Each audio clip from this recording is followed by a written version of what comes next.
Have you ever wished that shapes are not clickable? For example, I have used shapes to create this border, and it is so annoying when you click on it and things just disappeared like this. Thankfully, there is a way to fix that. This is an example of a report whereby you can click anywhere and things don't disappear. So how do we do that? Let's go to Power BI Desktop. In Power BI Desktop, click the shapes, go to General, Properties, Advanced Option, and turn on Maintain Layer Order, and that's it. All you need to do is hit Publish. Refresh your reports. And voila, look at that. All done.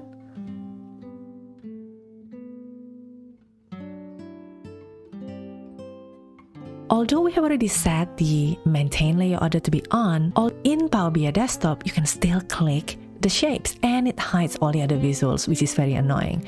So how do we get around this? This is what I do. I click View, Selections, and then hide the border. Yes, temporarily hiding it means we can click our other visuals, make modification, and the border doesn't get in the way. And once we finish, then you can turn it back on, and voila, the border is back on.